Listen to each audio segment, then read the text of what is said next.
ಲೋಕಸಭಾ ಚುನಾವಣೆಗೆ ಮೋದಿ ಬ್ರಹ್ಮಾಸ್ತ್ರವನ್ನೇ ಪ್ರಯೋಗ ಮಾಡಿದ್ದಾರೆ. ಜನಪ್ರಿಯ ಬಜೆಟ್ ಮೂಲಕ ಜನರನ್ನ ಸೆಳೆಯೋದಕ್ಕೆ ಪ್ರಯತ್ನವನ್ನ ಕೂಡ ಮಾಡಿದ್ದು, ರೈತರು ಮಧ್ಯಮ ವರ್ಗಕ್ಕೆ ಮೋದಿ ಜೈ ಹೋ ಅನ್ನೋದನ್ನ ಹೇಳಿದ್ದಾರೆ. ಈಗಾಗಲೇ ಮೋದಿ ಬಜೆಟ್ ಅಲ್ಲಿ ಇರುವಂತಹ ಅಂಶಗಳನ್ನು ನಾವು ನೋಡ್ತಾ ಹೋಗೋದಾದ್ರೆ, ಮೋದಿಯ ಈ ಸಲದ ಬಜೆಟ್ ಯಾವ ರೀತಿಯಾಗಿದೆ, ಲೋಕಸಭಾ ಚುನಾವಣೆಗೆ ಮೋದಿ ಬ್ರಹ್ಮಾಸ್ತ್ರವನ್ನೇ ಪ್ರಯೋಗ ಮಾಡಿದ್ದಾರೆ. ಜನಪ್ರಿಯ ಬಜೆಟ್ ಮೂಲಕ ಜನರನ್ನ ಸೆಳೆಯೋದಕ್ಕೆ ಎಲ್ಲಾ ಪ್ರಯತ್ನಗಳು ಈ ಸಲದ ಬಜೆಟ್ ನಲ್ಲಿ ನಡೆದಿದೆ. ರೈತರು ಮತ್ತು ಮಧ್ಯಮ ವರ್ಗಕ್ಕೆ ಮೋದಿ ಜೈ ಹೋ ಅಂತ ಹೇಳಿದ್ದಾರೆ. ಲೋಕಸಭೆ ಚುನಾವಣೆಗೆ ಮೋದಿಯ ಬ್ರಹ್ಮಾಸ್ತ್ರ ಇದು. ಜನಪ್ರಿಯ ಬಜೆಟ್ ಅನ್ನ ಮಂಡನೆ ಮಾಡುವುದರ ಮೂಲಕ ಜನರನ್ನ ಸೆಳೆಯುವಂತಹ ಪ್ರಯತ್ನ ಈ ಸಲದ ಬಜೆಟ್ ನಿಂದ ಆಗಿದೆ. ರೈತರು ಮಧ್ಯಮ ವರ್ಗಕ್ಕೆ ಸಾಕಷ್ಟು ನಿರೀಕ್ಷೆ ಇತ್ತು. ಅವರ ಒಂದು ನಿರೀಕ್ಷೆಯನ್ನ ಹುಸಿ ಮಾಡದೆ ಆ ನಿರೀಕ್ಷೆಯನ್ನ ಸಾಕಾರಗೊಳಿಸುವಂತಹ ಪ್ರಯತ್ನ ಈ ಸಲದ ಬಜೆಟ್ ಅಲ್ಲಿ ಆಗಿದೆ. ತೆರಿಗೆ ಪಾವತಿದಾರರು ಮಧ್ಯಮ ವರ್ಗಕ್ಕೆ ಬಂಪರ್ ಗಿಫ್ಟ್ ಅನ್ನೇ ಈ ಸಲ ಮೋದಿ ಕೊಟ್ಟಿದ್ದಾರೆ. ಮತ್ತೊಂದು ಕಡೆ ಅಂಗನವಾಡಿ ಹಾಗೇನೆ ಆಶಾ ಕಾರ್ಯಕರ್ತರಿಗೂ ಕೂಡ ಗಿಫ್ಟ್ ಅನ್ನ ಕೊಟ್ಟಿದ್ದಾರೆ. ಅನ್ನದಾತರ ಅಕೌಂಟ್ಗೆ ವಾರ್ಷಿಕ 6,000 ರೂಪಾಯಿ ಜಮಾ ಆಗಲಿದೆ. ಚುನಾವಣೆಯ ಹೊಸ್ತಿಲಲ್ಲಿ ಜನಪ್ರಿಯ ಬಜೆಟ್ ಅನ್ನ ಮಂಡನೆ ಮಾಡಿದ್ದಾರೆ ನರೇಂದ್ರ ಮೋದಿ. ಚುನಾವಣೆಗೆ ವರ್ಕೌಟ್ ಆಗುತ್ತಾ ಈ ಒಂದು ಬಜೆಟ್ ಅನ್ನೋದು ಈಗಿರುವಂತಹ ಪ್ರಶ್ನೆ. ಮೋದಿಯ ಜನಪ್ರಿಯ ಬಜೆಟ್ಗೆ ಕಾಂಗ್ರೆಸ್ ಈಗಾಗಲೇ ಗರಂ ಆಗಿದೆ, ಆಕ್ರೋಶವನ್ನ ವ್ಯಕ್ತಪಡಿಸಿದೆ, ಕೆಂಡಾಮಂಡಲವಾಗಿದ್ದು ಈಗಾಗಲೇ ಆರೋಪಗಳನ್ನ ಕೂಡ ಮಾಡ್ತಾ ಇದೆ.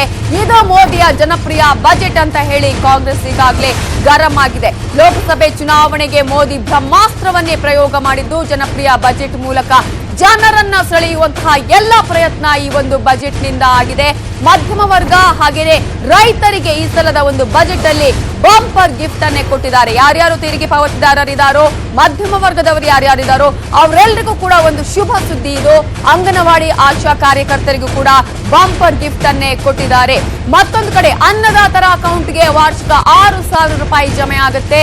2,2,2,000 ರೀತಿಯಲ್ಲಿ 6,000 ರೂಪಾಯಿ ಅನ್ನದಾತರ ಅಕೌಂಟ್ಗೂ ಕೂಡ ಜಮೆ ಆಗಲಿದೆ.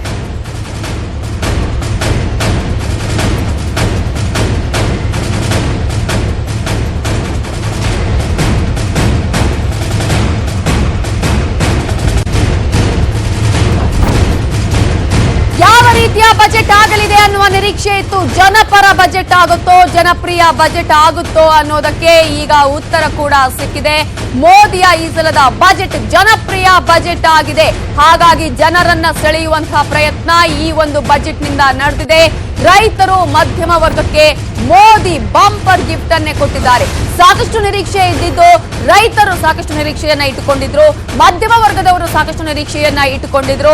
ಅವರೆಲ್ಲರ ಒಂದು ಆಸೆ ಅಥವಾ ಏನು ಕನಸಿತ್ತು ಅದನ್ನ ಈ ಸಲದ ಒಂದು ಬಜೆಟ್ ನಲ್ಲಿ ನಿರೀಕ್ಷೆಯನ್ನ ಈಗಾಗಲೇ ತಲುಪಿದ್ದಾರೆ ನರೇಂದ್ರ ಮೋದಿ. ಈ ಸಲದ ಒಂದು ಬಜೆಟ್ ನಲ್ಲಿ ರೈತರು ಮಧ್ಯಮ ವರ್ಗಕ್ಕೆ ಮೋದಿ ಜೈ ಹೋ ಅಂತ ಹೇಳಿದ್ದಾರೆ.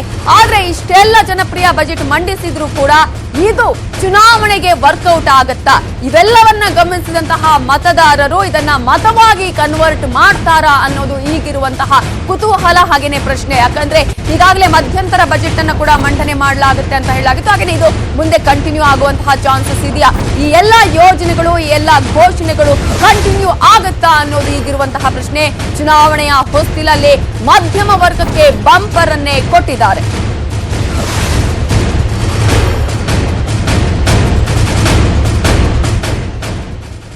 ಸಾಕಷ್ಟು ನಿರೀಕ್ಷೆಯನ್ನ ಇಟ್ಟುಕೊಂಡಿದ್ದು ರೈತಾಪಿ ಜನ ಹಾಗೆಯೇ ಕೃಷಿ ವರ್ಗದವರು. ಹಾಗಾದ್ರೆ ಅನ್ನದಾತರಿಗೆ ಈ ಸಲದ ಬಜೆಟ್ ನಲ್ಲಿ ಸಿಕ್ಕಿರುವಂತಹ ಯೋಜನೆಗಳು ಏನೇನು? ಖುಷಿಯಾಗಿದ್ದಾರಾ ಅನ್ನದಾತ ಅಂತ ನಾವು ನೋಡ್ತಾ ಹೋಗೋದಾದ್ರೆ ಅನೇಕ ಅಂಶಗಳನ್ನು ಇದರಲ್ಲಿ ಗಮನಿಸಬಹುದು ನಾವು. ಮೊದಲನೆಯದಾಗಿ ಈಗಾಗಲೇ ರೈತರಿಗೆ ಯಾವ ರೀತಿಯಾದಂತಹ ಒಂದು ಬಂಪರ್ ಗಿಫ್ಟ್ ಸಿಕ್ಕಿದೆ. ರೈತರಿಗೆ ಈ ಸಲದ ಬಜೆಟ್ ನಲ್ಲಿ ಸಾಕಷ್ಟು ಬಂಪರ್ ಗಿಫ್ಟ್ ಅನ್ನೇ ನರೇಂದ್ರ ಮೋದಿ ತನ್ನ ಬಜೆಟ್ ನಲ್ಲಿ ನೀಡಿದ್ದಾರೆ. ಹಾಗಾಗಿ ಅನೇಕ ಒಂದು ಯೋಜನೆಗಳನ್ನ ಮೂಲಕ ಅದರಲ್ಲೂ ಕೂಡ ವಾರ್ಷಿಕವಾಗಿ 6,000 ರೂಪಾಯಿ ಹಣವನ್ನ ರೈತರಿಗೆ ನೀಡಲಾಗುತ್ತೆ, ಅವರ ಅಕೌಂಟ್ಗೆ ಹಾಕಲಾಗುತ್ತೆ ಅನ್ನೋದನ್ನ ಕೂಡ ಇಲ್ಲಿ ಹೇಳಲಾಗಿದೆ. ಹಾಗಾಗಿ ರೈತರಿಗೆ ಇದೊಂದು ಬಂಪರ್ ಗಿಫ್ಟ್ ಅಂತಾನೆ ಹೇಳಬೇಕಾಗತ್ತೆ. 3 ಬಾರಿ ತಲಾ 2,2,2,000 ರೀತಿಯಲ್ಲಿ 3 ಬಾರಿ ವಾರ್ಷಿಕ 6,000 ರೂಪಾಯಿ ಹಣವನ್ನ ಕೂಡ ರೈತರ ಅಕೌಂಟ್ಗೆ ಜಮೆ ಮಾಡಲಾಗುತ್ತೆ. ಹಾಗಾಗಿ ಈ ಒಂದು ಏನು ಯೋಜನೆಯನ್ನ ಹಮ್ಮಿಕೊಳ್ಳಲಾಗಿದೆ ಇದು ರೈತರನ್ನ ತಲುಪುವಂತಹ ಒಂದು ಯೋಜನೆ ಅಂತಾನೆ ಹೇಳಲಾಗ್ತಾ ಇದೆ. ವಾರ್ಷಿಕವಾಗಿ 6,000 ರೂಪಾಯಿ ಹಣವನ್ನ ಕೂಡ ಹಾಕಲಾಗಿದೆ. ನಾವು ಈಗಾಗಲೇ ಹೇಳಿದ ಹಾಗೆ 2,000 ಒಂದು ಬಾರಿ ಹಾಕಿದ್ರೆ ಮತ್ತೊಂದು ತಿಂಗಳಲ್ಲಿ ತಿಂಗಳಲ್ಲಿ 2,000 ರೂಪಾಯಿಯನ್ನು ಹಾಕಲಾಗುತ್ತೆ, ಮತ್ತೊಂದು ತಿಂಗಳು 2,000 ರೂಪಾಯಿ ಹಾಕಲಾಗುತ್ತೆ. ಹಾಗಾಗಿ 2,000 ರೂಪಾಯಿ ಹಾಕೋದ್ರ ಮೂಲಕ ವಾರ್ಷಿಕವಾಗಿ 6,000 ರೂಪಾಯಿ ಹಣವನ್ನ ನೇರವಾಗಿ ರೈತರ ಅಕೌಂಟ್ಗೆ ಕೂಡ ಜಮೆಯನ್ನ ಮಾಡಲಾಗುತ್ತೆ. ಇದರಿಂದ ಈಗಾಗಲೇ ನಾವು ಗಮನಿಸಬಹುದು ರೈತರಿಗೆ ಸಾಕಷ್ಟು ಅನುಕೂಲ ಆಗಲಿದೆ ಈ ಒಂದು ಯೋಜನೆಯಿಂದ ಅಂತ ಹೇಳಿ. ಆಗ್ಲೇ ನಾನು ಇದನ್ನ ಎಕ್ಸ್ಪ್ಲೇನ್ ಮಾಡಿದೆ, 3 ಬಾರಿ ತಲಾ 2,000 ರೂಪಾಯಿ ಹಣವನ್ನ ಕೂಡ ರೈತರ ಅಕೌಂಟ್ಗೆ ಜಮೆ ಮಾಡಲಾಗುತ್ತೆ ಅನ್ನೋದು. ಹಾಗಾಗಿ ಈ ಒಂದು 6,000 ರೂಪಾಯಿ ಏನಿದೆ ಇದರಿಂದ ರೈತರ ಕಷ್ಟ ನೀಗುತ್ತಾ ಅನ್ನೋದು. ಇನ್ನು 5 ಎಕರೆ ಕಡಿಮೆ ಭೂಮಿಯ ಇರುವಂತಹ ರೈತರಿಗೆ ಕೂಡ ಇದರಿಂದ ಸಾಕಷ್ಟು ಬೆನಿಫಿಟ್ ಇದೆ. ಅಂದ್ರೆ 6,000 ರೂಪಾಯಿಯ ಬಗ್ಗೆ ನಾವು ಮಾತನಾಡೋದಾದ್ರೆ ಯಾರ್ಯಾರು 5 ಎಕರೆ ಕಡಿಮೆ ಭೂಮಿಯನ್ನ ಹೊಂದಿದಾರೋ ರೈತರು ಅವರಿಗೆ ಈ 6,000 ರೂಪಾಯಿ ಹಣವನ್ನ ಅವರ ಅಕೌಂಟ್ಗೆ ಜಮೆ ಮಾಡಲಾಗುತ್ತೆ. ಇದರ ಬೆನಿಫಿಷಿಯರಿ ಯಾರು ಅನ್ನೋದ್ರ ಬಗ್ಗೆ ನಾವು ನೋಡ್ತಾ ಇದ್ದೀವಿ. ಜೊತೆಗೆ ಯಾವಾಗದಿಂದ ಇದು ಅಪ್ಲೈ ಆಗತ್ತೆ ಅನ್ನೋದನ್ನ ನಾವು ನೋಡ್ತಾ ಹೋಗೋದಾದ್ರೆ ಈ ಒಂದು ಯೋಜನೆ ಒಟ್ಟು 12 ಕೋಟಿ ರೈತರಿಗೆ ಇದು ಲಾಭ ಕೂಡ ಆಗತ್ತೆ. ಡಿಸೆಂಬರ್ 2018ರಿಂದಲೇ ಕೂಡ ಇದು ಜಾರಿಗೆ ಬರಲಿದೆ. ಡಿಸೆಂಬರ್ 2018ರಿಂದನೇ ಇದು ಜಾರಿಗೆ ಬರಲಿದೆ. ಹಾಗಾಗಿ ಯಾರ್ಯಾರು 5 ಎಕರೆ ಭೂಮಿಯನ್ನ ಹೊಂದಿದ್ದಾರೋ ಒಟ್ಟು 12 ಕೋಟಿ ರೈತರು ಯಾರ್ಯಾರು ಇದ್ದಾರೋ ಆ ಎಲ್ಲ 12 ಕೋಟಿ ರೈತರಿಗೆ ಇದರ ಲಾಭವನ್ನು ಕೂಡ ಪಡ್ಕೊಳ್ಳುವಂತಹ ಸಾಧ್ಯತೆ ಕೂಡ ಇದೆ. ಈಗಾಗಲೇ ನಾನು ಹೇಳಿದ ಹಾಗೆ ರೈತರು ಒಟ್ಟು ಡಿಸೆಂಬರ್ 2018ರಿಂದಲೇ ಈ ಒಂದು ಲಾಭವನ್ನ ಅಥವಾ ಈ ಒಂದು ಜಾರಿ ಆಗೋದ್ರ ಮೂಲಕ ಇದರ ಪ್ರಯೋಜನವನ್ನ ರೈತರು ಕೂಡ ಪಡ್ಕೊಳ್ಳಬಹುದಾಗುತ್ತೆ. 5 ಎಕರೆ ಜಮೀನನ್ನ ಹೊಂದಿದಂತಹ ರೈತರು ಈಗಾಗಲೇ ಅಂದ್ರೆ 5 ಎಕರೆ ಕಡಿಮೆ ಭೂಮಿಯ ರೈತರು ಇದರ ಪ್ರಯೋಜನವನ್ನ ಇದರ ಲಾಭವನ್ನ ಪಡ್ಕೊಳ್ಬಹುದು. ಒಟ್ಟು 12 ಕೋಟಿ ರೈತರಿಗೆ ಇದರಿಂದ ಲಾಭ ಆಗಲಿದ್ದು ಡಿಸೆಂಬರ್ 2018ರಿಂದಲೇ ಇದು ಜಾರಿಗೆ ಕೂಡ ಬರಲಿದೆ. ಒಟ್ಟು 6,000 ರೂಪಾಯಿ ನಗದನ್ನ ಬೇರೆ ಬೇರೆ ಕಂತುಗಳಲ್ಲಿ ಅಂದ್ರೆ 2,000 ರೂಪಾಯಿ 2,000 ರೂಪಾಯಿ 2,000 ರೂಪಾಯಿ ಈ ರೀತಿಯಾದಂತಹ ಕಂತುಗಳಲ್ಲಿ ಹಾಕಲಾಗುತ್ತೆ. ಇದು ಅಪ್ಲೈ ಆಗ್ತಾ ಇರೋದು ಡಿಸೆಂಬರ್ 2018ರಿಂದಲೇ ಇದು ಅಪ್ಲೈ ಕೂಡ ಆಗಲಿದೆ. ಈಗಾಗಲೇ ಕೃಷಿಗೆ ಸಂಬಂಧಪಟ್ಟ ಹಾಗೆ ಏನ್ ಗಿಫ್ಟ್ ಅನ್ನ ಕೊಟ್ಟಿದ್ದಾರೆ ಅನ್ನೋದನ್ನ ನಾವು ನೋಡಿದ್ವಿ. ಮತ್ತೊಂದು ಕಡೆ ಸಾಕಷ್ಟು ನಿರೀಕ್ಷೆಯನ್ನ ಇಟ್ಟುಕೊಂಡಿರುವಂತವರು ಮಧ್ಯಮ ವರ್ಗದ ಜನ. ಹಾಗಾಗಿ ಮಿಡಲ್ ಕ್ಲಾಸ್ ಪೀಪಲ್ಗೆ ಯಾವ ರೀತಿಯಾದಂತಹ ಬಂಪರ್ ಗಿಫ್ಟ್ ಅನ್ನ ಈ ಸಲದ ಬಜೆಟ್ ಅಲ್ಲಿ ನೀಡಲಾಗಿದೆ ಅನ್ನೋದನ್ನ ನಾವು ನೋಡ್ತಾ ಹೋಗೋದಾದ್ರೆ ಸಾಕಷ್ಟು ಬಂಪರ್ ಗಿಫ್ಟ್ ಅನ್ನೇ ಮಧ್ಯಮ ವರ್ಗದವರಿಗೆ ಕೂಡ ನೀಡಿದ್ದಾರೆ. ಆ ಒಂದು ಮಧ್ಯಮ ವರ್ಗದವರಿಗೆ ಏನ್ ಕೊಟ್ಟಿದ್ದಾರೆ ಅಂತ ನೋಡೋದಾದ್ರೆ ಈಗಾಗಲೇ ನಾವು ರೈತರ ಬಗ್ಗೆ ಹೇಳಿದ್ವಿ. ರೈತರ ಅಕೌಂಟ್ಗೆ ವಾರ್ಷಿಕ 6,000 ರೂಪಾಯಿಯನ್ನ ಹಾಕಲಾಗಿದೆ ಅನ್ನೋದು ಈಗಾಗಲೇ ಕೃಷಿಗೆ ಸಂಬಂಧಪಟ್ಟ ಹಾಗೆ ನೀಡಿರುವಂತಹ ಮಾಹಿತಿ. ಇನ್ನು ಮಧ್ಯಮ ವರ್ಗದವರಿಗೆ ಯಾವ ರೀತಿಯಾದಂತಹ ಅನುಕೂಲ ಆಗ್ತಾ ಇದೆ ಅನ್ನೋದನ್ನ ನಾವು ನೋಡೋಣ. ಮಧ್ಯಮ ವರ್ಗದವರಿಗೆ ವೈಯಕ್ತಿಕ ತೆರಿಗೆದಾರರಿಗೆ ಇದೊಂದು ಬಿಗ್ ಗಿಫ್ಟ್ ಅಂತಾನೆ ಹೇಳಬೇಕಾಗತ್ತೆ. ಯಾಕಂದ್ರೆ ದೊಡ್ಡ ಗಿಫ್ಟ್ ಅನ್ನೇ ಈಗಾಗಲೇ ನರೇಂದ್ರ ಮೋದಿ ಅವರು ನೀಡಿದ್ದಾರೆ. ಯಾರ್ಯಾರು ವೈಯಕ್ತಿಕವಾಗಿ ತೆರಿಗೆದಾರರು ಇದ್ದಾರೋ ಅವರೆಲ್ಲರೂ ಕೂಡ ಈ ಒಂದು ಬಂಪರ್ ಗಿಫ್ಟ್ ಅನ್ನ ಪಡ್ಕೊಳ್ಬಹುದು. ಅದರ ಪ್ರಯೋಜನವನ್ನ ಕೂಡ ಅವರು ಪಡ್ಕೊಳ್ಳೋದಕ್ಕೆ ಸಾಧ್ಯ ಇದೆ. ಎಸ್, ಈಗಾಗಲೇ ನಾವು ನೋಡ್ತಾ ಇದ್ದೀವಿ 5 ಲಕ್ಷದವರೆಗೆ ಆದಾಯದ ತೆರಿಗೆ ಇಲ್ಲ ಅನ್ನುವಂಥದ್ದು ಒಂದು ದೊಡ್ಡ ಪ್ಲಸ್ ಪಾಯಿಂಟ್ ಈ ಸಲದ ಬಜೆಟ್ ಅಲ್ಲಿ ಅಂತ ಹೇಳಿ. ಇಲ್ಲಿಯವರೆಗೂ ಕೂಡ 2.5 ಲಕ್ಷದವರೆಗೆ ಮಾತ್ರ ಇತ್ತು. ಆದ್ರೆ ಆ ಒಂದು ಮಿತಿಯನ್ನ ಈಗ ಏರಿಕೆ ಮಾಡಲಾಗಿದೆ. 5 ಲಕ್ಷದವರೆಗೂ ಕೂಡ ಯಾರು ಆದಾಯವನ್ನ ಹೊಂದಿರ್ತಾರೋ 5 ಲಕ್ಷದವರೆಗೂ ಕೂಡ ಆದಾಯದವರು ಇನ್ನು ಮುಂದೆ ತೆರಿಗೆಯನ್ನ ಕಟ್ಟೋದಿಕ್ಕೆ ಇಲ್ಲ. ಅದರಲ್ಲೇ ಅಸಂಪ್ಷನ್ ಅನ್ನ ಕೂಡ ಕೊಡಲಾಗಿದೆ. ಇದನ್ನೇ ಮಧ್ಯಮ ವರ್ಗದ ಜನ ಕಾಯ್ತಾ ಇದ್ದಿದ್ದು. 5 ಲಕ್ಷದವರೆಗೆ ಆಗತ್ತಾ ಈ ಒಂದು ಮಿತಿಯನ್ನ ಜಾಸ್ತಿ ಮಾಡ್ತಾರಾ ಅನ್ನೋದನ್ನ ಮಧ್ಯಮದ ವರ್ಗದ ಜನ ಕಾಯ್ತಾ ಇದ್ರು. ಆ ಒಂದು ನಿರೀಕ್ಷೆ ಈಗ ಸತ್ಯ ಆಗಿದೆ. 5 ಲಕ್ಷದವರೆಗೆ ಆದಾಯ ತೆರಿಗೆಯನ್ನ ಕಟ್ಟೋದಿಕ್ಕೆ ಇಲ್ಲ ಅನ್ನುವಂಥದ್ದು. ನೆಕ್ಸ್ಟ್ ಪಾಯಿಂಟ್ ನಾವು ನೋಡ್ತಾ ಹೋಗೋದಾದ್ರೆ ಈಗಾಗಲೇ 1.5 ಲಕ್ಷದವರೆಗೆ ಅದರಲ್ಲೂ ಕೂಡ 80D ವಿನಾಯಿತಿ 80D ವಿನಾಯಿತಿಯನ್ನ ಕೂಡ ಮುಂದುವರಿಸಲಾಗಿದೆ. 5 ಲಕ್ಷದವರೆಗೆ ಆದಾಯ ತೆರಿಗೆಯನ್ನ ಕೂಡ ಕಟ್ಟುವಂಗಿಲ್ಲ. ಮತ್ತೆ ನಾವು ನೋಡೋದಾದ್ರೆ 80D ಅಂದ್ರೆ 1.5 ಲಕ್ಷದವರೆಗೂ ಕೂಡ 80D ವಿನಾಯಿತಿಯನ್ನ ಮುಂದುವರಿಸಲಾಗಿದೆ. ಇದರ ಪ್ರಯೋಜನವನ್ನ ಕೂಡ ಮಧ್ಯಮ ವರ್ಗದವರು ಪಡ್ಕೊಳ್ಳೋದಕ್ಕೆ ಸಾಧ್ಯ ಇದೆ. ಇದರ ಒಂದು ವಿನಾಯಿತಿಯನ್ನ ನಾವು ನೋಡೋದಾದ್ರೆ 1.5 ಲಕ್ಷದವರೆಗೂ ಕೂಡ ಈ ಒಂದು 80D ವಿನಾಯಿತಿಯನ್ನ ಕಂಟಿನ್ಯೂ ಮಾಡಲಾಗಿದೆ ಅಂದ್ರೆ ಮುಂದುವರಿಸಲಾಗಿದೆ. ಹಾಗಾಗಿ ಮುಂದಿನ ಒಂದು ಅಂಶವನ್ನ ನಾವು ನೋಡ್ತಾ ಹೋಗೋದಾದ್ರೆ ಯಾರ್ಯಾರು ಇದರ ಲಾಭವನ್ನು ಪಡ್ಕೊಳ್ಬಹುದು ಅನ್ನೋದನ್ನ ಕೂಡ ನಾವು ಗಮನಿಸಬೇಕಾಗುತ್ತೆ. ಕೇವಲ 5 ಲಕ್ಷದವರೆಗೆ ಮಾತ್ರ ಮಿತಿಯನ್ನ ಹೊಂದಿಲ್ಲ. ಮುಂದಿನ ಅಂಶವನ್ನ ನಾವು ಗಮನಿಸ್ತಾ ಹೋಗೋದಾದ್ರೆ ಒಂದು ವೇಳೆ ನೀವು ಇನ್ವೆಸ್ಟ್ಮೆಂಟ್ ಮಾಡಿರುವಂತಹ ಒಂದು ದಾಖಲಾತಿಗಳು ನಿಮ್ಮಲ್ಲಿ ಇದ್ರೆ, ಯಾವುದಾದ್ರೂ ಹೂಡಿಕೆ ಮಾಡಿರುವಂತಹ ದಾಖಲಾತಿಗಳು ನಿಮ್ಮಲ್ಲಿ ಇದ್ರೆ 6.5 ಲಕ್ಷದವರೆಗೂ ಕೂಡ ನೀವು ತೆರಿಗೆಯನ್ನ ಕಟ್ಟೋದಿಕ್ಕೆ ಇಲ್ಲ ಅನ್ನುವಂಥದ್ದು. 5 ಲಕ್ಷವರೆಗೆ ನೇರವಾದಂತಹ ತೆರಿಗೆ ಇಲ್ಲ ನಿಮ್ಗೆ.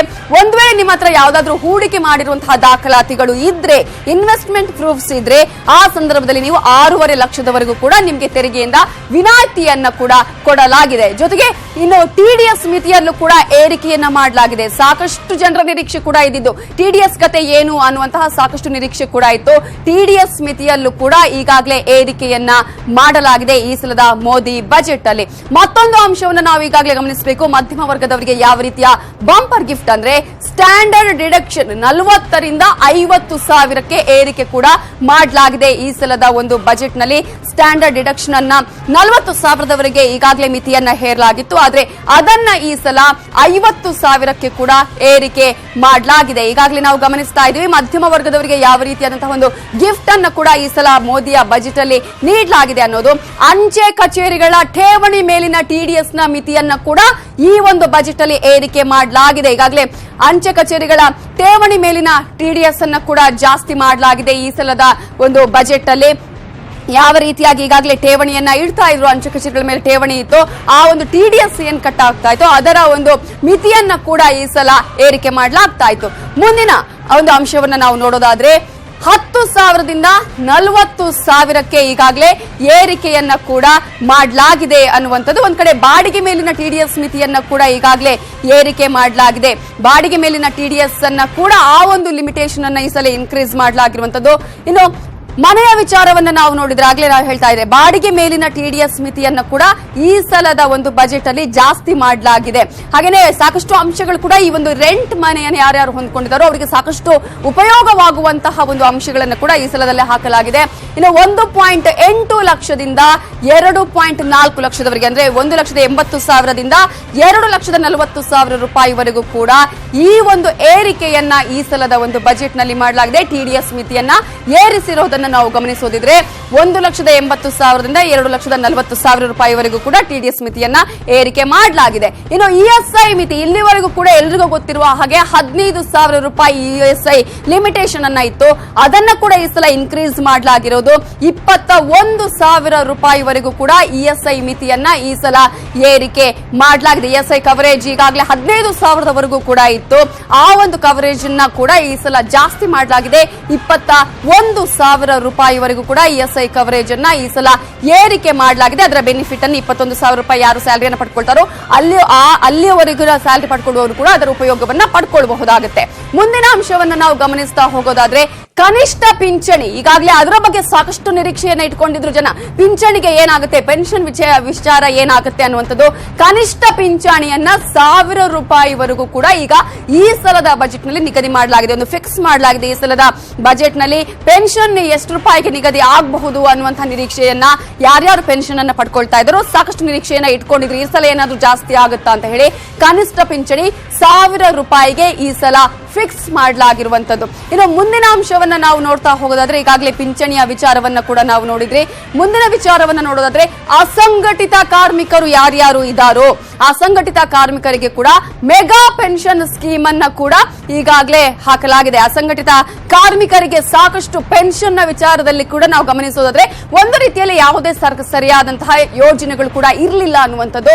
ಹಾಗಾಗಿ ಈಗ ಯಾರ್ಯಾರು ಯುನೈಟೆಡ್ ಅಲ್ಲದೆ ಇರುವಂತಹ ಅಸಂಘಟಿತ ಕಾರ್ಮಿಕರು ಯಾರ್ಯಾರು ಇದ್ದಾರೋ, ಯೂನಿಟಿ ಇಲ್ಲದಂತಹವರು ಯಾರ್ಯಾರು ಇದ್ದಾರೋ ಅಂತಹ ಒಂದು ಅಸಂಘಟಿತ ಕಾರ್ಮಿಕರಿಗೆ ಮೆಗಾ ಪೆನ್ಷನ್ ಸ್ಕೀಮ್ ಅನ್ನು ಕೂಡ ಈ ಸಲದ ಒಂದು ಬಜೆಟ್ ನಲ್ಲಿ ನೀಡಲಾಗಿದೆ.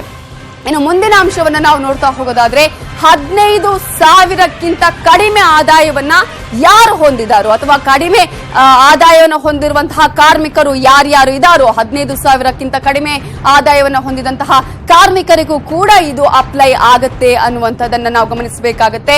ಮುಂದಿನ ಅಂಶವನ್ನ ನಾವು ಗಮನಿಸ್ತಾ ಹೋಗೋದಾದ್ರೆ ಈಗಾಗಲೇ ಕಾರ್ಮಿಕರ ವಿಚಾರವನ್ನ ನಾವು ನೋಡಿದ್ರೆ ಮತ್ತೊಂದು ಕಡೆ 60 ವರ್ಷದ ನಂತರ ತಿಂಗಳಿಗೆ 3,000 ರೂಪಾಯಿ ಪಿಂಚಣಿಯನ್ನ ನೀಡುವಂತಹ ಯೋಜನೆಯನ್ನ ಕೂಡ ಈ ಸಲದ ಬಜೆಟ್ ನಲ್ಲಿ ಹಾಕಲಾಗಿದೆ. 60 ವರ್ಷದ ನಂತರ ತಿಂಗಳಿಗೆ 3,000 ರೂಪಾಯಿ ಪಿಂಚಣಿಯನ್ನ ಈಗಾಗಲೇ ನಾವು ನೋಡಿದ್ವಿ 1,000 ರೂಪಾಯಿವರೆಗೆ ಫಿಕ್ಸ್ ಮಾಡಲಾಗಿತ್ತು. ಆದ್ರೆ ಯಾರು 60 ವರ್ಷದ ಮೇಲ್ಪಟ್ಟು ಪಿಂಚಣಿಯನ್ನು ಪಡ್ಕೊಳ್ತಾ ಇದ್ದಾರೋ ಅವರಿಗೆ 3,000 ರೂಪಾಯಿ ಪಿಂಚಣಿಯನ್ನ ನೀಡುವಂತಹ ಯೋಜನೆಯನ್ನ ಕೂಡ ಈ ಸಲದ ಬಜೆಟ್ ನಲ್ಲಿ ಹಾಕಿಕೊಳ್ಳಲಾಗಿದೆ. ಮುಂದಿನ ಅಂಶವನ್ನು ನಾವು ಗಮನಿಸೋದಾದ್ರೆ ಈಗಾಗಲೇ 60 ವರ್ಷದ ನಂತರ ತಿಂಗಳಿಗೆ 3,000 ರೂಪಾಯಿ ಆದ್ರೆ ಮತ್ತೊಂದು ಕಡೆ ಅಂಗನವಾಡಿ ಮತ್ತು ಆಶಾ ಕಾರ್ಯಕರ್ತರಿಗೆ ಈ ಸಲ ಬಂಪರ್ ಗಿಫ್ಟ್ ಅನ್ನೇ ನರೇಂದ್ರ ಮೋದಿ ತನ್ನ ಬಜೆಟ್ ನಲ್ಲಿ ಕೊಟ್ಟಿದ್ದಾರೆ. ಅಂಗನವಾಡಿ ಕಾರ್ಯಕರ್ತರು, ಆಶಾ ಕಾರ್ಯಕರ್ತರು ಸಾಕಷ್ಟು ಬಾರಿ ಪ್ರೊಟೆಸ್ಟ್ ಮಾಡಿರೋದನ್ನ ಕೂಡ ನಾವು ಗಮನಿಸಿದ್ದೀವಿ. ಅದೇ ರೀತಿಯಾಗಿ ಈ ಸಲದ ಬಜೆಟ್ ನಲ್ಲಿ ಅಂಗನವಾಡಿ ಮತ್ತು ಆಶಾ ಕಾರ್ಯಕರ್ತರಿಗೆ ಬಂಪರ್ ಗಿಫ್ಟ್ ಅನ್ನ ಕೊಟ್ಟಿದ್ದಾರೆ. 50% ಅಂದ್ರೆ 50% ಹೆಚ್ಚಳ ವೇತನವನ್ನ ಕೂಡ ಮಾಡಲಾಗಿದೆ. ಈಗ ಪಡ್ಕೊಳ್ಳುವಂತಹ ವೇತನಕ್ಕಿಂತ ಮುಂದೆ 50% ವೇತನವನ್ನ ಅಥವಾ ಅವರ ವೇತನವನ್ನ ಹೆಚ್ಚಳ ಮಾಡಿ ಅನ್ನುವಂತಹ ಘೋಷಣೆಯನ್ನ ಈ ಸಲದ ಬಜೆಟ್ ನಲ್ಲೂ ಕೂಡ ಮಾಡಲಾಗಿದೆ. ಹಾಗಾಗಿ ಅಂಗನವಾಡಿ ಮತ್ತು ಆಶಾ ಕಾರ್ಯಕರ್ತರಿಗೆ ಮೋದಿ ಬಂಪರ್ ಗಿಫ್ಟ್ ಅನ್ನೇ ಕೊಟ್ಟಿದ್ದಾರೆ ಅಂತಾನೆ ನಾವು ಗಮನಿಸಬೇಕಾಗುತ್ತೆ. ಅಂಗನವಾಡಿ ಕಾರ್ಯಕರ್ತರ ವೇತನದಲ್ಲಿ 50% ಜಾಸ್ತಿ ಮಾಡಲಾಗಿದೆ. ಹಾಗಾಗಿ ಈಗ ಇರುವಂತಹ ಸ್ಯಾಲರಿಗಿಂತ ಮುಂದಿನ ಸ್ಯಾಲರಿಯಲ್ಲಿ ಅವರ 50% ಜಾಸ್ತಿ ಸ್ಯಾಲರಿ ಸಿಗುತ್ತೆ. ಒಂದು ರೀತಿಯಲ್ಲಿ ಆಶಾ ಕಾರ್ಯಕರ್ತೆಯರು ಮತ್ತು ಅಂಗನವಾಡಿ ಕಾರ್ಯಕರ್ತರಿಗೆ ಬಂಪರ್ ಗಿಫ್ಟ್ ಅನ್ನೇ ಪ್ರಧಾನಿ ನರೇಂದ್ರ ಮೋದಿ ತನ್ನ ಬಜೆಟ್ ನಲ್ಲಿ ನೀಡಿದ್ದಾರೆ. ಯಾಕಂದ್ರೆ ಸಾಕಷ್ಟು ಬಾರಿ ನಾವು ಗಮನಿಸ್ತಾ ಇದ್ದೀವಿ, ಪ್ರೊಟೆಸ್ಟ್ ಮಾಡಿರೋದಾಗಿರ್ಬೋದು, ಸಾಕಷ್ಟು ಬಾರಿ ತಮ್ಮ ಸ್ಯಾಲರಿಯನ್ನ ಜಾಸ್ತಿ ಮಾಡಿ, ಗೌರವಧನವನ್ನ ಹೆಚ್ಚಳ ಮಾಡಿ ಅಂತ ಹೇಳಿ ಆಶಾ ಕಾರ್ಯಕರ್ತರು ಮತ್ತು ಅಂಗನವಾಡಿ ಕಾರ್ಯಕರ್ತರು ಕೂಡ ಸಾಕಷ್ಟು ಬಾರಿ ಪ್ರತಿಭಟನೆಯನ್ನ ಮಾಡಿದ್ರು. ಆದ್ರೆ ಈ ಸಲದ ಬಜೆಟ್ ನಲ್ಲಿ ಈಗಾಗಲೇ 50% ಸ್ಯಾಲರಿಯನ್ನ, ಅವರ ಗೌರವಧನವನ್ನ ಕೂಡ ಹೆಚ್ಚಳ ಮಾಡಿರೋದನ್ನ ನಾವು ಗಮನಿಸಬೇಕಾಗತ್ತೆ. ಇದು ಈಗಾಗಲೇ ಮಧ್ಯಮ ವರ್ಗಕ್ಕೆ ಯಾವ ರೀತಿಯಾಗಿ ಒಂದು ಬಂಪರ್ ಗಿಫ್ಟ್ ಅನ್ನ ಕೊಟ್ಟಿದ್ದಾರೆ, ಯಾವ ರೀತಿಯಾಗಿ ಮಧ್ಯಮ ವರ್ಗದವರು ಈ ಒಂದು ಬಜೆಟ್ ನಿಂದ ನಿರಾಳರಾಗಿದ್ದಾರೆ ಅನ್ನೋದನ್ನ ನಾವು ನೋಡಿದ್ವಿ. ನೆಕ್ಸ್ಟ್ ನಾವು ನೋಡೋದಾದ್ರೆ ಆದಾಯ ತೆರಿಗೆಯಲ್ಲಿ ಯಾವ ರೀತಿಯಾಗಿ ಪಾವತಿದಾರರು ಬಂಪರ್ ಗಿಫ್ಟ್ ಅನ್ನ ಪಡ್ಕೊಂಡಿದ್ದಾರೆ, ಆ ಒಂದು ಸ್ಲ್ಯಾಬ್ ನ ವಿಚಾರವನ್ನ ನಾವು ನೋಡ್ತಾ ಹೋಗೋದಾದ್ರೆ ಆದಾಯ ತೆರಿಗೆ ಪಾವತಿದಾರರಿಗೆ ಬಂಪರ್ ಗಿಫ್ಟ್ ಈ ಸಲ ಅಂತ ಹೇಳಬೇಕಾಗುತ್ತೆ. 2018 ಮತ್ತು 19ರ ಒಂದು ಇಯರ್ ಅನ್ನ ಕ್ಯಾಲ್ಕುಲೇಷನ್ ಮಾಡ್ತಾ ನಾವು ಹೋಗೋದಾದ್ರೆ ಆ ಒಂದು ಲೆಕ್ಕಾಚಾರವನ್ನ ನಾವು ನೋಡೋದಾದ್ರೆ 5 ಲಕ್ಷದವರೆಗೆ ಇಲ್ಲಿಯವರೆಗೂ ಕೂಡ 2018ರಲ್ಲಿ 5 ಲಕ್ಷದವರೆಗೂ ಕೂಡ ಯಾರು ಆದಾಯವನ್ನ ಹೊಂದಿದ್ರು 2018ರಲ್ಲಿ ಅವರು 5% ಈಗಾಗಲೇ ತೆರಿಗೆಯನ್ನ ಪಾವತಿ ಮಾಡಬೇಕಾಗಿತ್ತು. ಆದ್ರೆ 2019ರಲ್ಲಿ 2019ರಿಂದ ಅಂದ್ರೆ ಇವತ್ತಿನಿಂದಲೇ ನಾವು ಗಮನಿಸೋದಾದ್ರೆ ಯಾವುದೇ ಆದಾಯ ತೆರಿಗೆಯನ್ನ ಪಾವತಿ ಮಾಡುವಂತಿಲ್ಲ. ಟಿಲ್ 5 lakhs ವರೆಗೂ 5% ಇಲ್ಲಿವರೆಗೂ ಕೂಡ ತೆರಿಗೆಯನ್ನು ಪಾವತಿ ಮಾಡ್ತಾ ಇದ್ರು. ಇದು ಒಂದು ದೊಡ್ಡ ಗಿಫ್ಟ್ ಅಂತಾನೆ ಹೇಳಬೇಕಾಗುತ್ತೆ. ಯಾಕಂದ್ರೆ ಎಲ್ಲರ ನಿರೀಕ್ಷೆ ಕೂಡ ಇದ್ದಿದ್ದು ಇದುವೆ.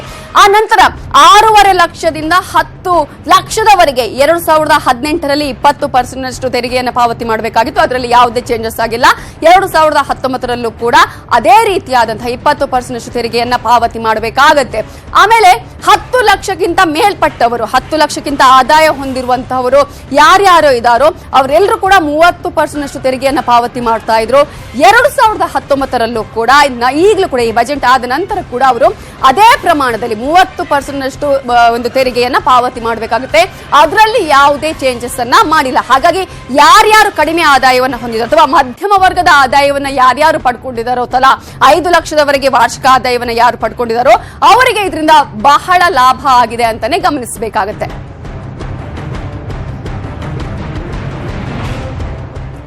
ಹಾಗಾಗಿ ತೆರಿಗೆದಾರರಿಗೆ ಯಾವ ರೀತಿಯಾಗಿ ನರೇಂದ್ರ ಮೋದಿ ಟ್ಯಾಕ್ಸ್ ಗಿಫ್ಟ್ ಕೊಟ್ಟಿದ್ದಾರೆ ಅಂತ ನಾವು ನೋಡ್ತಾ ಹೋಗೋದಾದ್ರೆ ತೆರಿಗೆದಾರರಿಗೆ ಬಂಪರ್ ಗಿಫ್ಟ್ ಅನ್ನು ಈ ಸಲದ ಬಜೆಟ್ ನಲ್ಲಿ ನೀಡಲಾಗಿದೆ. ಈಗಾಗಲೇ ನಾವು ಒಂದ್ಸಲ ಎಕ್ಸ್ಪ್ಲೇನ್ ಮಾಡಿದೆ ಯಾವ ರೀತಿಯಾಗಿದೆ ಅಂದ್ರೆ 5 ಲಕ್ಷದವರೆಗೆ ಅಂತ ಹೇಳಿ. ಯಾವ ರೀತಿಯಾಗಿ ಇದು ನಾವು ಹಣದ ರೂಪದಲ್ಲಿ ನಾವು ನೋಡ್ತಾ ಹೋಗೋದಾದ್ರೆ ಈಗಾಗಲೇ 5 ಲಕ್ಷದವರೆಗೆ ಇಲ್ಲಿಯವರೆಗೂ ಕೂಡ 2018ರಲ್ಲಿ ನಾವು ಪಾವತಿ ಮಾಡ್ತಾ ಇದ್ದಿದ್ದು ಅಥವಾ ಯಾರೇ 5 ಲಕ್ಷ ಆದಾಯ ಹೊಂದಿದವರು ಪಾವತಿ ಮಾಡ್ತಾ ಇದ್ದಿದ್ದಂಥದ್ದು 13,000 ರೂಪಾಯಿಯಷ್ಟು ಆದಾಯ ತೆರಿಗೆಯನ್ನ ಪಾವತಿ ಮಾಡ್ತಾ ಇದ್ರು. ಆದ್ರೆ ಈಗ ಯಾವುದೇ ಟ್ಯಾಕ್ಸ್ ಇಲ್ಲ 5 ಲಕ್ಷದವರೆಗೂ. ಹಾಗಾಗಿ ಯಾವುದೇ ತೆರಿಗೆಯನ್ನ 1 ರೂಪಾಯಿಯನ್ನು ಕೂಡ ಕಟ್ಟುವ ಹಾಗಿಲ್ಲ. 5 ಲಕ್ಷದವರೆಗೆ ಆದಾಯವನ್ನ ಯಾರು ಹೊಂದಿದ್ದಾರೋ ಅವರು. ಈಗ 7.5 ಲಕ್ಷದವರೆಗೂ ಕೂಡ ಯಾರ್ಯಾರು ಆದಾಯವನ್ನ ಹೊಂದಿದವರು 2018ರವರೆಗೂ 65,000 ರೂಪಾಯಿಯನ್ನ ತೆರಿಗೆ ಪಾವತಿ ಮಾಡ್ತಾ ಇದ್ರು. ಟಿಲ್ 7.5 ಲಕ್ಷದವರೆಗೂ ಕೂಡ ತೆರಿಗೆಯನ್ನ 7.5 ಲಕ್ಷದವರೆಗೂ ಕೂಡ ಆದಾಯವನ್ನ ಹೊಂದಿದವರು 2019ರ ನಂತರ ಕೇವಲ ಅವರು ಪಾವತಿ ಮಾಡಬೇಕಾದಂತಹ ಹಣ 49,920 ರೂಪಾಯಿ. 65,000ದಿಂದ 49,000ಕ್ಕೆ ಈಗ ಇಳಿದಿದೆ. ಅವರ ಒಂದು ಆದಾಯ ತೆರಿಗೆಯನ್ನು ಕಟ್ಟುವಂತಹ ಹಣದ ಪ್ರಮಾಣದಲ್ಲೂ ಕೂಡ ಕಡಿಮೆ ಆಗಿದೆ ಅನ್ನುವಂಥದ್ದು. 10 ಲಕ್ಷದವರೆಗೂ 2018ರಲ್ಲಿ 1,17,000 ರೂಪಾಯಿಯನ್ನ ಪಾವತಿ ಮಾಡಬೇಕಾಗಿತ್ತು ಆದಾಯ ತೆರಿಗೆಗೆ. ಆದ್ರೆ ಇನ್ನು ಮುಂದೆ 99,840 ರೂಪಾಯಿಯನ್ನ ಪಾವತಿ ಮಾಡಿದ್ರೆ ಆಯ್ತು. ಹಾಗೇನೆ ನಾವು 10 ಲಕ್ಷದಿಂದ ಮೇಲ್ಪಟ್ಟು ನಾವು ಗಮನಿಸೋದಾದ್ರೆ 20 ಲಕ್ಷದವರೆಗೂ ಕೂಡ ಆದಾಯವನ್ನ ಹೊಂದಿದವರು ಎಷ್ಟು ಕಟ್ಟಬೇಕಾಗಿತ್ತು 2018ರಲ್ಲಿ ಅಂತ ನೋಡ್ತಾ ಹೋಗೋದಾದ್ರೆ 4,29,000 ರೂಪಾಯಿಯನ್ನ ಇಲ್ಲಿಯವರೆಗೂ ಕೂಡ 20 ಲಕ್ಷಕ್ಕಿಂತಲೂ ಹೆಚ್ಚು ಅಂದ್ರೆ 20 ಲಕ್ಷದವರೆಗೂ ಕೂಡ ಆದಾಯವನ್ನ ಪಡ್ಕೊಂಡವರು ಒಂದು ತೆರಿಗೆಯನ್ನು ಪಾವತಿ ಮಾಡಬೇಕಾಗಿತ್ತು. 2019ರಲ್ಲಿ ಅಂದ್ರೆ ಇವತ್ತಿನ ಬಜೆಟ್ ನಂತರ ನಾವು ಗಮನಿಸೋದಾದ್ರೆ 4,02,000 ರೂಪಾಯಿಯನ್ನ ಪಾವತಿಸಿದ್ರೆ ಆಯ್ತು.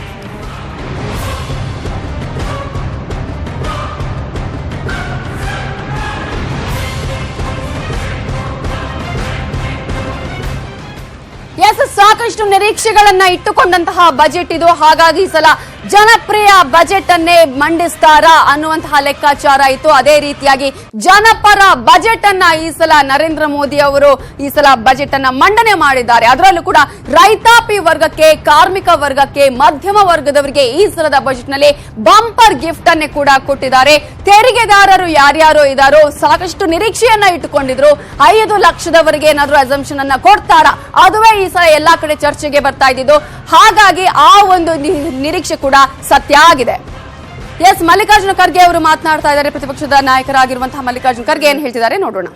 ಪ್ರಣಾಳಿಕೆಯನ್ನ ಮಂಡಿಸಿದ್ದಾರೆ. ಈ ಬಜೆಟ್ ಕೇವಲ 4 ತಿಂಗಳಿಗಾಗಿ ಇರಬೇಕಾಗಿತ್ತು. ಓಟೋನ್ ಅಕೌಂಟ್ ತೆಗೆದುಕೊಂಡು ಅವರು ಮುಂದೆ ಬರ್ತಕ್ಕಂಥ ಸರ್ಕಾರಕ್ಕೆ ಮುಂದಿನ ವಿಚಾರಗಳನ್ನು ಬಿಟ್ಟು ತಾವು ಮಾಡಿದಂಥ ಸಾಧನೆ ಬಗ್ಗೆ ಹೇಳಿದರೆ ಅದು ಒಂದು ಸಾರ್ಥಕ ಆಗ್ತಿತ್ತು. ಇಲ್ಲಿವರೆಗೆ ಯಾವುದೇ ಸರ್ಕಾರ ಅಧಿಕಾರಕ್ಕೆ ಬಂದಿವೆ ಚುನಾವಣೆ ಮುಂಚೆ ಫುಲ್ ಬಜೆಟ್ ಎಂದೂ ಹಾಕಿಲ್ಲ. ಸಪೋಸ್ ಅವರು ಈಗ ಹೇಳ್ತಕ್ಕಂಥ ಮಾತುಗಳನ್ನು ಹೋದ ಬಜೆಟ್ನಲ್ಲಿ ಹೇಳಿದರೆ ಅದಕ್ಕೆ ಬೆಲೆ ಇತ್ತು.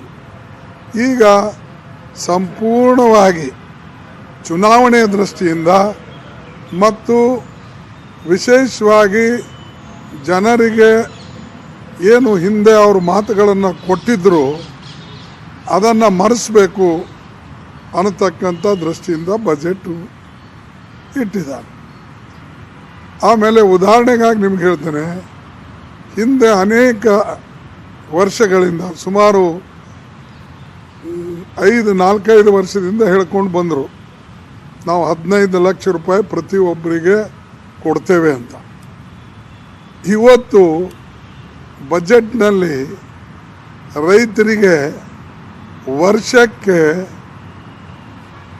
5 ಎಕರೆ ಒಳಗಡೆ ಇರ್ತಕ್ಕಂಥ ರೈತನಿಗೆ 6,000 ರೂಪಾಯಿ ನಾವು ಕೊಡ್ತೇವೆ ಅಂತ. ಅಂದರೆ ಈ 3 ತಿಂಗಳಕ್ಕಾಗಿ ಕೇವಲ 2,000 ರೂಪಾಯಿ. ಅದು 3 ಇನ್ಸ್ಟಾಲ್ಮೆಂಟ್ ಆದರೆ 4 ತಿಂಗಳಾಯಿತು.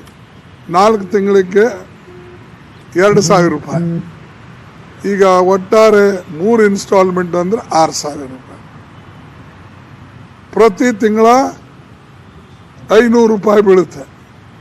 ನಿಮ್ಮ ಓಲ್ಡ್ ಏಜ್ ಪೆನ್ಷನ್ಗಿಂತಲೂ ಕಡಿಮೆ ಆ ರೈತನಿಗೆ. ಅಂದರೆ ರೈತರ ಋಣವನ್ನು ಮಾಫಿ ಮಾಡಿ ಡೆಟ್ ರಿಲೀಫ್ ಕೊಡಿ ಅಂತ ನಾವು ಕೇಳಿದ್ರೆ ಅವರು ಬರೇ ತಿಂಗಳ 500 ರೂಪಾಯಿ ನಾವು ರೈತರಿಗೆ ಕೊಡ್ತೇವೆ ಅಂತ, ಅದು ಸಣ್ಣ ರೈತರಿಗೆ, ಅತಿ ಸಣ್ಣ ರೈತರಿಗೆ ಕೊಡ್ತಕ್ಕಂಥದ್ದು ತಮ್ಮ ಘೋಷಣೆ ಮಾಡಿದ್ದಾರೆ. ಇದು ಎಲ್ಲನೂ ಏನು ತೋರಿಸ್ತಾ ಇದೆ ಅಂದರೆ ಕೇವಲ ಚುನಾವಣೆಗೋಸ್ಕರ ಇದು ಮಾಡಿದ್ದಾರೆ ಅಂತಕ್ಕಂಥದ್ದು. ರೈತರ ಬಗ್ಗೆ ಕಾಳಜಿ ಇದ್ದಿದ್ರೆ ಅವರು ರೈತರ ಸಾಲವನ್ನು ಮನ್ನಾ ಮಾಡಬೇಕಾಗಿತ್ತು. ಯಾವ ರೀತಿಯಾಗಿ ನಮ್ಮ ಹಿಂದಿನ UPA ಸರ್ಕಾರ ಮಾಡ್ತು, ರಾಜ್ಯಗಳಲ್ಲಿ ಅನೇಕ ನಮ್ಮ ಕಾಂಗ್ರೆಸ್ ಪಕ್ಷದ ಸರ್ಕಾರಗಳು ಮಾಡಿವೆ. ಅದರಿಂದ ಕೋಟ್ಯಾಂತರ ರೂಪಾಯಿ ಲಾಭ, ಲಕ್ಷಾಂತರ ಕೋಟಿ ರೂಪಾಯಿ ಲಾಭವನ್ನು ರೈತರಿಗೆ ಆಗಿದೆ. ಆದರೆ ಇವರಿಂದ ಇದೆಲ್ಲ ಲೆಕ್ಕ ಹಾಕಿದ್ರೂ ಕೂಡ ಒಂದು ವರ್ಷಕ್ಕೆ 20,000 ರೂಪಾಯಿ ಕೋಟಿ, 20,000 ಕೋಟಿ. ಅಂದರೆ ಇದು ಚುನಾವಣೆಯಲ್ಲಿ ಮತವನ್ನು ಸೆಳೆಯೋಕ್ಕೆ ಅವ್ರು ಮಾಡಿದ್ದಾರೆ. ಬಟ್ ಜನರಿಗೆಲ್ಲ ಗೊತ್ತಾಗ್ತದೆ ಎಷ್ಟರ ಮಟ್ಟಿಗೆ ರೈತರಿಗೆ ಒಂದು ರಿಲೀಫ್ ಕೊಡಬೇಕು ಅಂತ ಹೇಳಿ ಅವ್ರು ತೆಗೆದುಕೊಂಡಂಥ ನಿರ್ಣಯ ಅಂತಕ್ಕಂಥದ್ದು. ಎರಡನೇದು, ಅವ್ರು ಇನ್ನೊಂದು ಮಾಡಿದ್ದಾರೆ. ಈಗ ಏನಂದರೆ 5 ಲಕ್ಷವರೆಗೆ ನಾವು ಇನ್ಕಮ್ ಟ್ಯಾಕ್ಸ್ ಎಕ್ಸಂಪ್ಷನ್. ಒಂದು ಕಡೆ ನಾವು ಈಗಾಗಲೇ 8 ಲಕ್ಷ ಒಳಗಡೆ ಇರ್ತಕ್ಕಂಥ ಆದಾಯದ ಕುಟುಂಬದ ಮಕ್ಕಳಿಗೆ 10% ರಿಸರ್ವೇಶನ್ ಕೊಡ್ತೀನಿ ಅಂತ ಹೇಳಿದ್ರು.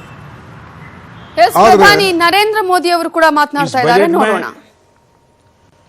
मिडिल क्लास से लेकर के श्रमिकों तक, किसान उन्नति से लेकर कारोबारियों की प्रगति तक, इनकम टैक्स रिलीफ से लेकर इंफ्रास्ट्रक्चर तक, मैन्युफैक्चरिंग से लेकर एमएसएमई सेक्टर तक, हाउसिंग से लेकर हेल्थ केयर तक, इकोनॉमी को नई गति से लेकर न्यू इंडिया के निर्माण तक सबका ध्यान इस बजट में रखा गया है. साथियों, हमारी सरकार की योजनाओं ने देश के हर व्यक्ति के जीवन पर सकारात्मक प्रभाव डाला है. आयुष्मान भारत योजना का लाभ 50 करोड़ गरीबों को मिलना सुनिश्चित हुआ है. प्रधानमंत्री जीवन ज्योति योजना और सुरक्षा बीमा योजना का लाभ 21 करोड़ गरीबों को मिल रहा है. स्वच्छ भारत मिशन का लाभ 9 करोड़ से ज्यादा परिवारों को हुआ है. उज्ज्वला योजना के तहत 6 करोड़ से ज्यादा परिवारों को मुफ्त गैस कनेक्शन मिला है. प्रधानमंत्री आवास योजना की वजह से 1.5 करोड़ परिवारों को उनके अपने पक्के घर मिले हैं. अब इस बजट में 12 करोड़ से ज्यादा किसानों को, 3 करोड़ से ज्यादा मध्यम वर्ग के टैक्स पेयर परिवारों को और 30-40 करोड़ श्रमिकों को सीधा लाभ मिलना तय हुआ है. साथियों, सरकार के प्रयासों से आज देश में गरीबी रिकॉर्ड गति से कम हो रही है. लाखों करोड़ों लोग गरीबी को परास्त करके नियो मिडिल क्लास में प्रवेश कर रहे हैं. देश का ये बहुत बड़ा वर्ग आज अपने सपने साकार करने में और साथ साथ देश के विकास को गति देने में जुटा हुआ है. ऐसे समय में इस बढ़ते मिडिल क्लास की आशा आकांक्षाओं को कुछ कर दिखाने के जज्बे को हौसला मिले, उसको सपोर्ट मिले, इसके लिए सरकार ने अपनी प्रतिबद्धता दिखाई है. मैं देश के middle class, salaried middle class को इनकम टैक्स दरों में मिली छूट के लिए बहुत बहुत बधाई देता हूं.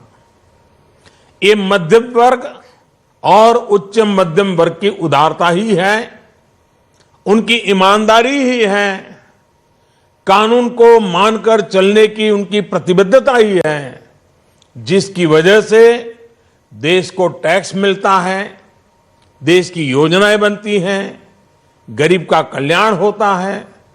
बरसों से ये मांग रही है कि 5 लाख रुपए तक की आय को इनकम टैक्स से मुक्त घोषित किया जाए. इतने वर्षों से की जा रही इस मांग को पूरा करने का काम हमारी सरकार ने किया है। साथियों, किसानों के लिए समय समय पर अलग अलग योजनाएं अलग अलग सरकारों ने बनाई हैं, लेकिन ऊपरी सतह के 2-3 करोड़ किसानों से ज्यादा किसान इन योजनाओं के दायरे में आए ही नहीं। अब प्रधानमंत्री किसान सम्मान निधि यानी जिसे पीएम किसान योजना कहा जा रहा है, उसका लाभ 12 करोड़ से ज्यादा उन किसानों को मिलेगा जिनके पास 5 एकड़ से या 5 एकड़ से कम भूमि है। एक प्रकार से आजादी के बाद देश के इतिहास में किसानों के लिए बनी ये सबसे बड़ी योजना है। हमारी सरकार किसानों के लिए एक के बाद एक ठोस कदम उठा रही है। पशुपालन, गौ संवर्धन, मछली पालन जैसे ग्रामीण जीवन और कृषि जीवन से जुड़े अहम क्षेत्रों का भी इस बजट में विशेष ध्यान रखा गया है। राष्ट्रीय कामधेनु आयोग और मछली पालन का अलग डिपार्टमेंट करोड़ों किसानों को अपनी आजीविका बढ़ाने में मदद करेगा, मछुआरों की मदद करेगा। हमारा ये पूरा प्रयास है कि किसान को सशक्त करके उसे वो साधन दें, संसाधन दें जिससे वो अपनी आय दोगुनी कर सके। आज के निर्णयों से इस मिशन को और तेजी मिलेगी। साथियों, आज भारत में अनेक क्षेत्रों में विकास हो रहा है। नए नए प्रकार के क्षेत्रों में, नए नए विस्तारों में, नए नए प्रकार की योजनाओं में प्रगति हो रही है और इन क्षेत्रों में काम करने वाले लोगों की संख्या भी निरंतर बढ़ती जा रही है। लेकिन असंगठित क्षेत्र के श्रमिकों, मजदूरों, अनऑर्गेनाइज्ड लेबर, जिसमें घर काम करने वाले लोग हों या खेतहर मजदूर हो या ठेले चलाने वाले लोग हो, ऐसे समाज का एक बहुत बड़ा तबका है। इस बजट में योजनाओं को समाहित किया गया है। ये बजट गरीब को शक्ति देगा, किसान को मजबूती देगा, श्रमिकों को सम्मान देगा, मिडिल क्लास के सपनों को साकार करेगा, ईमानदार टैक्स पेयर का गौरवगान करेगा, ट्रेडर्स को सशक्त करेगा, इंफ्रास्ट्रक्चर निर्माण को गति देगा, अर्थव्यवस्था को नया बल देगा, देश का विश्वास मजबूत करेगा। ये बजट न्यू इंडिया के लक्ष्यों की प्राप्ति में देश के 130 करोड़ लोगों को नई ऊर्जा देगा। ये बजट सर्वव्यापी, सर्वस्पर्शी, सर्वसमावेशी है, सर्वोत्कर्ष को समर्पित है। मैं एक बार फिर हमारे मित्र अरुण जी को और पीयूष जी को और उनकी टीम को इस उत्तम बजट के लिए बहुत बहुत बधाई देता हूं। धन्यवाद। ಎಸ್, ಈಗಾಗಲೇ ಪ್ರಧಾನಿ ನರೇಂದ್ರ ಮೋದಿ ಅವರು ಈ ಒಂದು ಬಜೆಟ್ನ ಬಗ್ಗೆ ಕೂಡ ಯಾರ್ಯಾರಿಗೆ ಲಾಭ ಇದ್ದಾರೆ ಅನ್ನೋದ್ರ ಬಗ್ಗೆ ಮಾತನಾಡಿದ್ರು. ಸಿಎಂ ಕುಮಾರಸ್ವಾಮಿ ಅವರು ಈಗ ಈ ಬಜೆಟ್ ಬಗ್ಗೆ ಮಾತನಾಡ್ತಿದ್ದಾರೆ, ನೋಡೋಣ. ಹಣ ನಮ್ಮ ರಾಜ್ಯದ ರೈತನಿಗೆ 3,200 ಕೋಟಿ ರೂಪಾಯಿ. ಒಂದೇ ನಿಮಿಷ ಕರೆಕ್ಟಾಗಿ ಹೇಳ್ಬಿಡ್ತೀನಿ. 3,579 ಕೋಟಿ ಕರ್ನಾಟಕ ರಾಜ್ಯದ ರೈತರಿಗೆ ಈ ಒಂದು ಬಜೆಟ್ ಅನುಷ್ಠಾನಕ್ಕೆ ಬಂದರೆ, ಮತ್ತೆ ಅವರೇ ಅಧಿಕಾರಕ್ಕೆ ಬಂದು ಅನುಷ್ಠಾನಕ್ಕೆ ಬಂದರೆ, ಮುಂದಿನ ಸರ್ಕಾರವು ಇವರದೇ ಬಂದು ಇದು ಜಾರಿಗೆ ಬಂದರೆ, ಈ ಸ್ಕೀಮ್ನಲ್ಲಿ ನಮ್ಮ ರಾಜ್ಯದ ರೈತರಿಗೆ 59 ಲಕ್ಷ ರೈತರಿಗೆ ದೊರೆತಕ್ಕಂಥ ಹಣ 3,578 ಕೋಟಿ ಒಂದು ವರ್ಷಕ್ಕೆ. ಅದೇ ನಮ್ಮ ರಾಜ್ಯದಲ್ಲಿ ನಮ್ಮ ಸರ್ಕಾರ ರೈತನಿಗೆ ಇವತ್ತು 48,000 ಕೋಟಿ ಸಾಲ ಮನ್ನಾ ಮಾಡ್ತಾ ಇದ್ದೇವೆ. 44 ಲಕ್ಷ ರೈತ ಕುಟುಂಬಗಳಿಗೆ 48,000 ಕೋಟಿ ಮನ್ನಾ ಮಾಡ್ತಾ ಇದ್ದೇವೆ. ಇದನ್ನ ಲಾಲಿಪಾಪ್ ಅಂತಾರೆ. ಈ 59 ಲಕ್ಷ ರೈತರಿಗೆ ಇವರು 3,500 ಕೋಟಿ ಕೊಡ್ತಾರಲ್ಲ, ಇದನ್ನ ಏನಂತ ಕರೆಯೋದು ನಾವು? ಈ ಯೋಜನೆ ಅನುಷ್ಠಾನಕ್ಕೆ ಬಂದ್ರೆ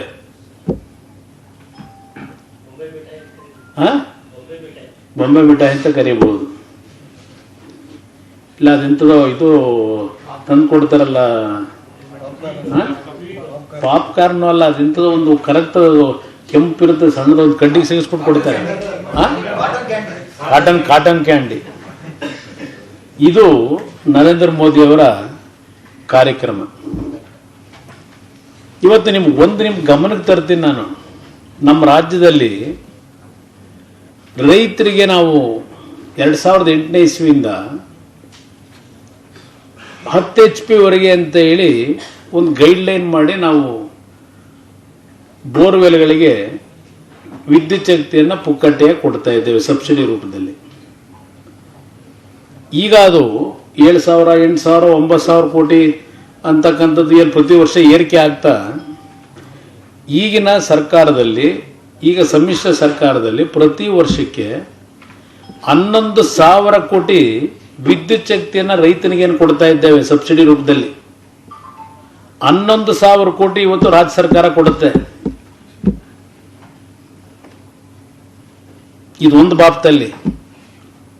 ಇನ್ನು ನಿಮ್ಮ ಹಾಲು ಉತ್ಪಾದನೆ ಮಾಡ್ತಕ್ಕಂಥದ್ದು ಸಬ್ಸಿಡಿ ಕೊಡ್ತಾ ಇದ್ದೇವಲ್ಲ, 5 ರೂಪಾಯಿ, ಅದು 1,200 ಕೋಟಿ ಕೊಡ್ತಾ ಇದ್ದೇವೆ. ಈಗ ಪ್ರಾರಂಭಿಕ ಹಂತದಲ್ಲಿ 350-400 ಕೋಟಿಗೂ ಪ್ರಾರಂಭ ಆಗಿ ಇವತ್ತು ಹಾಲು ಉತ್ಪಾದಕರಿಗೆ 1,200 ಕೋಟಿ ಸಬ್ಸಿಡಿ ರೂಪದಲ್ಲಿ ಕೊಡ್ತಾ ಇದ್ದೇವೆ. ಇದನ್ನ ನಾಡಿನ ಜನತೆ ಅರ್ಥ ಮಾಡ್ಕೋಬೇಕಾಗ್ತದೆ. ನನ್ನ ಅಭಿಪ್ರಾಯದಲ್ಲಿ ರಾಜ್ಯದಲ್ಲಿ ನಿರಂತರವಾದಂಥ ಬರಗಾಲದಲ್ಲಿ ನಮ್ಮ ರೈತರು ಪಡ್ತಾ ಇರತಕ್ಕಂಥ ಸಂಕಷ್ಟಗಳು, ಇವತ್ತು ನೀವು ನರೇಗಾ ಸ್ಕೀಮ್ನಲ್ಲೇ ಇರಲಿ, ಬೇರೆ ಬೇರೆ ಇಲಾಖಾವಾರು ಹಂಚಿಕೆಗಳೇನಿದ್ದಾವೆ, ಯಾವುದೇ ಒಂದು ಸ್ಪಷ್ಟವಾದಂಥ ನಿಲುವುಗಳಿಲ್ಲ ಇವತ್ತಿನ ಬಜೆಟ್ನಲ್ಲಿ. ಚುನಾವಣೆ ಪೂರ್ವದಲ್ಲಾದರೂ ಸ್ವಲ್ಪ ಜನಗಳನ್ನು ಮೆಚ್ಚಿಸ್ತಕ್ಕಂಥ ರೀತಿಯಲ್ಲಾದ್ರೂ ಏನಾದ್ರೂ ಕಾರ್ಯಕ್ರಮಗಳನ್ನ ತಾತ್ಕಾಲಿಕ ಖುಷಿನಾದರೂ ಪಡಿಸ್ತಾರೇನೋ ಅಂತಕ್ಕಂಥ ಭಾವನೆ ನಾನು ಇಟ್ಕೊಂಡಿದ್ದೆ. ಆದರೆ ಈ ಬಜೆಟನ್ನು ನೋಡಿದಾಗ ಪ್ರತಿಯೊಬ್ಬರಿಗೂ ನಿರಾಸೆ ಆಗ್ತಕ್ಕಂಥ ಒಂದು ಬಜೆಟ್ ಇದು. ಅದು ಓಟನ್ ಅಕೌಂಟ್ ಆದರೂ ಅಂತ ಕರ್ಕೊಳ್ಳಿ, ಇಲ್ಲ ಮುಂದೆ ಇವರೇ ಬಂದಿದೆ ಕಾರ್ಯಕ್ರಮ ಅನುಷ್ಠಾನಕ್ಕೆ ತರ್ತಾರೋ ನೋಡೋಣ. ಯಾಕೆಂದ್ರೆ ಸಬರ್ಬನ್ ರೈಲ್ವೆಗೆ ನನ್ನ ಮೇಲೆ ಭಾಳ ಒತ್ತಡ ಹಾಕಿದ್ರು. ತಕ್ಷಣ ನೀವು ಕ್ಲಿಯರ್ ಮಾಡಿ ಕಳಿಸ್ಕೊಟ್ರೆ ಇಮ್ಮಿಡಿಯೇಟ್ ಆಗಿ ಸಬರ್ಬನ್ ರೈಲ್ವೆ ವಿಷಯದಲ್ಲಿ ಕೇಂದ್ರ ಸರ್ಕಾರವು ಮುಂದಿನ ಬಜೆಟ್ನಲ್ಲಿ ತೀರ್ಮಾನ ತಗೋತೀವಿ ಅಂತ ಹೇಳಿ ನಾನು ಅದಕ್ಕೇನಾದರೂ ಒಪ್ಪಿಗೆ ಕೊಡ್ತೇನೆ ಅನ್ಕೊಂಡಿದ್ದೆ. ಅದಕ್ಕೂ ಸಹ ಒಪ್ಪಿಗೆ ಇಲ್ಲ ಇಲ್ಲಿ ಸಬರ್ಬನ್ ರೈಲ್ವೆದನ್ನು.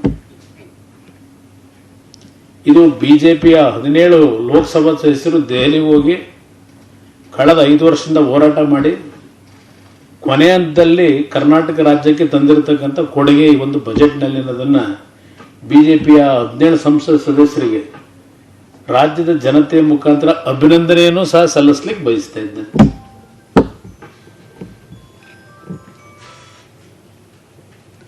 ಏನಾದರೂ ಇದ್ರೆ ಕೇಳ್ಬೋದು sir.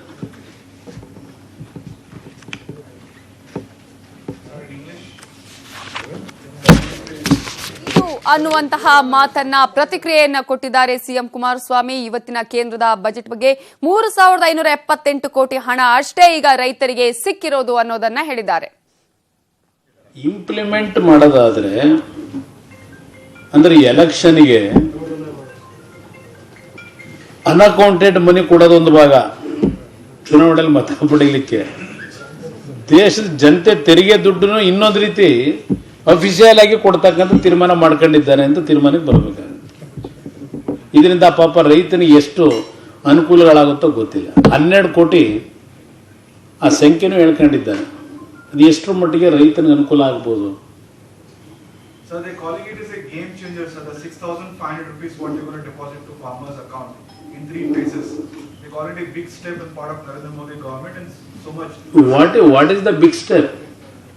In Karnataka, my government, we have waived the farmers' loan up to the value of more than 48,000 crores. One state government. In this scheme, what they have allocated 75,000 crores to the extent of 12 crore farmers. If we divide that amount, Karnataka farmers up to the extent of 59 lakh farmers, they will get only 3,528 crores. 3,528 crores. Farmers waive loan itself, my government taken the responsibility of 48,000 crores. Even in our subsidy scheme, which from 2008 we are supplying power to the farming community for their pump sets. This year we are allocated 11,000 crores for subsidy scheme to utilize power. Farmers can think about this. When I announced my loan waiver scheme, even including Prime Minister, in the public meeting, he expressed that our government's loan waiver scheme is lollipop. Then what kind of reaction can I give it for this kind of assistance to the farmers by this present budget? Please tell me. Budget ಒಳ್ಳೆ ಅಂಶ ನಿಮ್ಗೆ ಅನ್ಸಿದ್ದು ಯಾವ್ದು ಇದೆಯಾ sir ಇಲ್ಲ ಸಂಪೂರ್ಣ ವಿಫಲ budget sir? This will not, don't take it seriously about this budget. Because next government, who know who will come to power? Whether BJP will come or any other government will come, according to your analysis only. Sir ಈಗ 5 ಲಕ್ಷ ರೂಪಾಯಿ ಆದಾಯ ಮಿತಿ ಏರಿಕೆ ಮಾಡೋದು 5 ಲಕ್ಷ ರೂಪಾಯಿ. This is from last 5 years they are spreading this news. All. ಇತ್ತೀಚಿನ ಸರ್ವೆಗಳಲ್ಲಿ NDAಗೆ ಕಡಿಮೆ ಮತ ಬರುತ್ತೆ ಅವ್ರಿಗೆ ಗೆಲ್ಲೋದು ನೆಕ್ಸ್ಟ್ ಕಷ್ಟ ಅಂತ ಸರ್ವೆಗಳು ಬಂದ ಹಿನ್ನೆಲೆಯಲ್ಲಿ ಗೇಮ್ ಚೇಂಜರ್ ಪ್ಲಾನ್ ಆಗಿ ಏನಾದ್ರು ಇದನ್ನ ಬಳಕೆ ಮಾಡ್ಕೊಳ್ತೀರಾ? Definitely.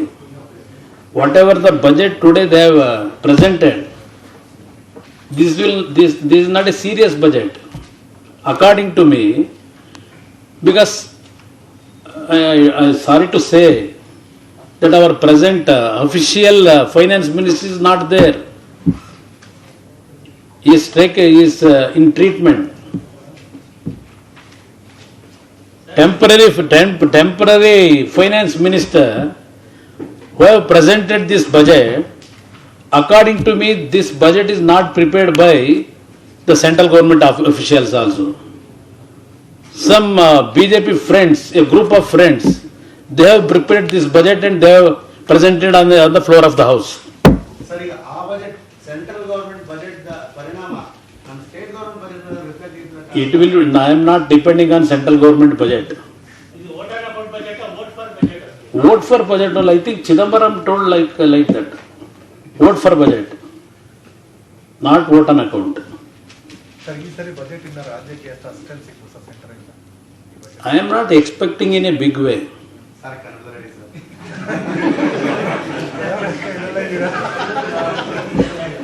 ನನಗೆ ಯಾವುದೇ ರೀತಿಯ ಈಗಿನ ಕೇಂದ್ರ ಸರ್ಕಾರದ ಇವತ್ತಿನ ಬಜೆಟ್ ಏನಿದೆ, ಈ ಬಜೆಟ್ನಿಂದ ದೊಡ್ಡ ಮಟ್ಟದ ನೆರವುಗಳು ದೊರಕುತ್ತೆ ಅಂತಕ್ಕಂಥ ಆಶಾಭಾವನೆಯನ್ನು ಹೊಂದಿಲ್ಲ ನಾನು. ಈ ಬಜೆಟನ್ನ ಮುಂದೆ ಬರ್ತಕ್ಕಂಥ ಚುನಾವಣೆ ನಂತರ ಬರ್ತಕ್ಕಂಥ ಮುಂದಿನ ಬಜೆಟ್ನ ಮಂಡನೆ ಮಾಡ್ತಕ್ಕಂಥ ಸರ್ಕಾರ ಏನಿದೆ, ಹಲವಾರು ಬದಲಾವಣೆಗಳನ್ನು ತರ್ಬೋದು ಅವರು ಹೊಸ ಸರ್ಕಾರದಲ್ಲಿ. ಅದರಿಂದ ಇದು ಚುನಾವಣೆಯ ಒಂದು ಬಜೆಟ್ ಅಂತಕ್ಕಂಥದ್ದನ್ನ ಈಗಾಗಲೇ ಹಲವಾರು ನಮ್ಮ ಆರ್ಥಿಕ ಪಂಡಿತರುಗಳೇನಿದ್ದಾರೆ ಅವರೇ ಎಕ್ಸ್ಪ್ರೆಸ್ ಮಾಡ್ತಾ ಇದ್ದಾರೆ. ಅದರಿಂದ ಇದನ್ನು ನಾವೇನು ಅಂತ ಒಂದು ಗಂಭೀರವಾಗಿ ಈ ಬಜೆಟ್ನಿಂದ ಏನೋ ದೇಶದ ರೈತರು ಏನೋ ದೊಡ್ಡ ಮಾರ್ಪಾಡು ತರ್ತಕ್ಕಂಥದಕ್ಕೆ ನರೇಂದ್ರ ಮೋದಿಯವರು ಕೊನೆಯ ಹಂತದಲ್ಲಾದರು ಏನೋ ರೈತರ ಕಡೆ ಗಮನ ಕೊಟ್ಟರು ಅಂತಕ್ಕಂಥ ಭಾವನೆ ಬಹುಶಃ ರೈತರು ಮೂಡಿಸ್ಕೊಳ್ಳಿಕ್ಕೆ ಸಾಧ್ಯ ಆಗೋದಿಲ್ಲ. 1 ಎಕರೆಗೆ 1250 ರೂಪಾಯಿ ಆ ರೈತನಿಗೆ ಕೊಟ್ಟು ಏನು ಮಾಡ್ತಾರೆ? ಇದು ಅಂತ ದೊಡ್ಡ ಮಟ್ಟದ ನಿರೀಕ್ಷೆ ರಾಜ್ಯ ಸರ್ಕಾರವೂ ನಾವೇನು ಇಟ್ಟಿಲ್ಲ. ನಾವು ಸರ್ ರೈತರನ್ನ ಹೊರತುಪಡಿಸಿ ಉಳಿದಂತೆ ಬೇರೆ ಬೇರೆ ಫಾರ್ಮಿಂಗ್ ಕಮಿಟಿಯನ್ನು ಹೊರತುಪಡಿಸಿ ಏನು ಮಹಿಳೆಯರಿಗಿರ್ಬೋದು ಅಥವಾ GST ನಾವು ಕಡಿಮೆ ಮಾಡೋದ್ರಿಗಿರ್ಬೋದು ಅಥವಾ ಕಾರ್ಮಿಕರಿಗೆ ಕೊಡೋದಿರ್ಬೋದು, ಪೆನ್ಷನ್ ಸ್ಕೀಮ್ ಇರ್ಬೋದು, ಅದು ಬೇರೆ ಬೇರೆ ಯಾವುದರಲ್ಲೂ ಸ್ಪಷ್ಟತೆ ಇಲ್ಲ. ಅಲ್ಲಿ ಈ ಬಜೆಟ್ ಅನ್ನು ನೋಡಿದಾಗ ಯಾವುದೇ ರೀತಿಯ ಸ್ಪಷ್ಟತೆ ಇಲ್ಲದೆ ಇರತಕ್ಕಂಥದ್ದು ಈ ಬಜೆಟ್ನಲ್ಲಿ. ಅದರಿಂದ ಇದರ ಬಗ್ಗೆ ದೊಡ್ಡ ಚರ್ಚೆಗೆ ಈ ಬಜೆಟ್ನಲ್ಲಿ ವಿಷಯಗಳಿದೆ ಅಂತಕ್ಕಂಥದ್ದನ್ನು ನಾನು ಹೇಳಿಕ್ಕೆ ತಯಾರಾಗಿಲ್ಲ. ಅವ್ರು ಹೇಳಲೇಬೇಕು. ಈಗ ಎತ್ತ ಮಕ್ಕಳಿಗೆ ಮಗು ಹೇಗಿದ್ರು ಅದು ಚೆನ್ನಾಗೇ ಕಾಣ್ತದೆ ಅಂತಕ್ಕಂಥ ಗಾದೆ ಮಾತೆ ಇದೆ. ಅದರಿಂದ ಅವ್ರು ಹೇಳಲೇಬೇಕು ಅದನ್ನ. ಕಾರ್ಮಿಕ ವಲಯದಿಂದ ಇಟ್ಕೊಂಡು ರೈತರವರೆಗೆ ಎಲ್ಲರಿಗೂ ಕೊಟ್ಟಿದ್ದೀವಿ, ಈ ತರ ಸರ್ಕಾರ ಯಾವತ್ತೂ ಕೊಟ್ಟೇ ಇಲ್ಲ ಅಂತ ಹೇಳಿದ್ರು. ಅದಕ್ಕೆ ಹೇಳಿದ್ದು ಅವರು ಹೊಗಳ್ಕೋಬೇಕಷ್ಟೇ. ಇದರಲ್ಲಿ ಯಾವುದೇ ರೀತಿಯ ಸ್ಪಷ್ಟತೆ ಇಲ್ಲದೆ ಇರ್ತಕ್ಕಂಥದ್ದನ್ನ ನೀವು ಚರ್ಚೆ ಮಾಡ್ಲಿಕ್ಕೆ ಕೂತ್ಕೊಂಡ್ರೆ ಬೇಕಾದ್ರೆ ಸುದೀರ್ಘವಾಗಿ ಎಲ್ಲ ಒಂದೊಂದು ಐಟಮ್ನೇ ತಗೊಂಡು ಬೇಕಾದ್ರೆ ನಿಮ್ಮ ಮುಂದೆ ಇಡಬಹುದು. ಕಿಸಾನ್ ಸಮ್ಮಾನ್ ಯೋಜನೆ ಅನೌನ್ಸ್ ಮಾಡೋದು ಸಿದ್ದರಾಮಯ್ಯನವರ ರೈತ ಬೆಳಕು ಯೋಜನೆಯನ್ನು ಅರ್ಧ ಕಾಪಿ ಹೊಡೆದಿದ್ದಾರೆ ಅಂತ. ಇಲ್ಲ, ಈಗಾಗಲೇ ತೆಲಂಗಾಣದಲ್ಲಿ ರೈತ ಬಂಧು ಅಂತಕ್ಕಂಥ ಸ್ಕೀಮ್ ಕೊಟ್ಟಿದ್ದಾರೆ. ಅದೇ ರೀತಿಯಲ್ಲಿ ಒರಿಸ್ಸಾದಲ್ಲಿ ಕಾಲಿಯಾ ಅಂತಲೋ ಯಾವುದೋ ಒಂದು ಸ್ಕೀಮ್ ಮೊನ್ನೆ ಅಡ್ವರ್ಟೈಸ್ಮೆಂಟ್ ನೋಡಿದೆ, ಅವರು ಒಂದು ಸ್ಕೀಮ್ ಕೊಟ್ಟಿದ್ದಾರೆ ರೈತರಿಗೆ. ಅವರು ಎಕರೆಗೆ ಎಷ್ಟು ಕೊಟ್ಟಿದ್ದಾರೆ? ಸ್ಟೇಟ್ ಗೌರ್ಮೆಂಟ್ಗಳು 5,000 ರೂಪಾಯಿ 6,000 ರೂಪಾಯಿ ಕೊಟ್ಕೊಂಡಿದ್ದಾರೆ ಎಕರೆಗೆ. ಇವರು 2 ಹೆಕ್ಟರಿಗೆ ಕೊಟ್ಟಿರೋದು 6,000 ರೂಪಾಯಿ. ಅದಕ್ಕೆ ಹೇಳಿದ್ದು ನಾನು. ಅದಕ್ಕೆ ಈ ಸ್ಕೀಮ್ನಲ್ಲಿ ಕರ್ನಾಟಕಕ್ಕೆ ಬರ್ತಕ್ಕಂಥದ್ದು 59 ಲಕ್ಷ ರೈತರಿಗೆ. ಅದಕ್ಕೆ ನಾನು ಲೆಕ್ಕ ಹೇಳಿದೆ ನಿಮಗೆ. 75,000 ಕೋಟಿ ಇಟ್ಟಿದ್ದೀವಿ ಅಂತ ಅವ್ರು ಏನು ಘೋಷಣೆ ಮಾಡ್ತಾರೆ, 3,500 ಕೋಟಿ ನಿಮಗೆ ಬರ್ತದೆ. 3,528 ಕೋಟಿ ಅದು ಇದು ಸ್ಕೀಮ್ ಬಂದರೆ. ಸಾಲ ಮರುಪಾವತಿ ಮಾಡಿದ್ರೆ 2% ಅದೆಲ್ಲ ಬೋಗಸ್. ಅದೆಲ್ಲ ಅದೇನು ಇರೋ ಕಾರ್ಯಕ್ರಮಗಳೇ ಅವು. ಈಗ ಇರ್ತಕ್ಕಂಥ ಸ್ಕೀಮ್ ಇನ್ ಟೈಮ್ನಲ್ಲಿ ದುಡ್ಡು ಕಟ್ಟಿದ್ರೆ ಏನೋ ಬಡ್ಡಿ ಕಡಿಮೆ ಮಾಡ್ತೀವಿ ಅಂತ ಹೇಳ್ಕೊಂಡಿದ್ದಾರೆ. ಅವೆಲ್ಲ ಈಗಾಗಲೇ ಆನ್ ಗೋಯಿಂಗ್ ಸ್ಕೀಮ್ಗಳೇ. ಅದರಲ್ಲೇನು ಹೊಸದೇನಿಲ್ಲ.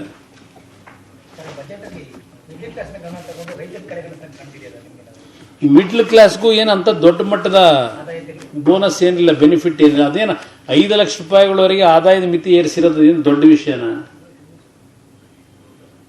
ಇದು ಕಳೆದ 5 ವರ್ಷದಿಂದಲೂ ಬಹಳ ಜನ ನಿರೀಕ್ಷೆ ಇಟ್ಕೊಂಡ್ಬಂದಿದ್ರು. ಕೊನೆ ಅಂತಲ್ಲಿ ಏನೋ ಒಂದು ಘೋಷಣೆ ಮಾಡಿದ್ದಾರೆ.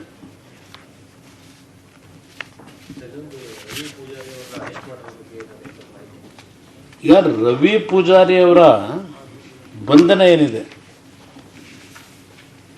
7 ಲಕ್ಷ.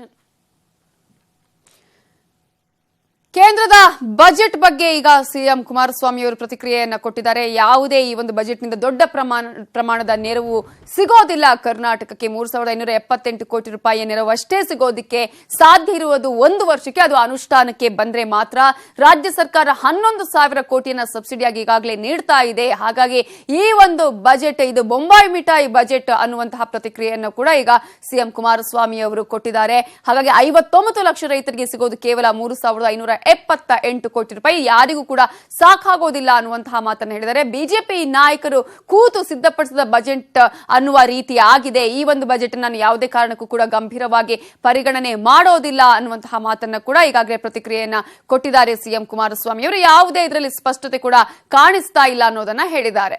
ಇವತ್ತಿನ ಬಜೆಟ್ ನಿಂದ ಯಾವ ರೀತಿಯಾಗಿ ಕಾರ್ಮಿಕ ವರ್ಗಕ್ಕೆ ಇದರ ಒಂದು ಬಂಪರ್ ಗಿಫ್ಟ್ ಅನ್ನ ಕೊಟ್ಟಿದ್ದಾರೆ. ಈ ಸಲದ ಬಜೆಟ್ ಅಲ್ಲಿ ಕಾರ್ಮಿಕ ವರ್ಗದವರು ಪಡ್ಕೊಳ್ತಾ ಇರುವಂತಹ ಪ್ರಯೋಜನಗಳು ಏನೇನು ಅಂತ ನಾವು ನೋಡ್ತಾ ಹೋಗೋದಾದ್ರೆ, ಈಗಾಗಲೇ ಇದರಿಂದ ಅನೇಕರು ಕೂಡ ತಮ್ಮ ಲಾಭವನ್ನ ಪಡ್ಕೊಳ್ಬಹುದಾಗಿದೆ, ಇದರ ಪ್ರಯೋಜನವನ್ನ ಪಡ್ಕೊಳ್ಬಹುದಾಗಿದೆ.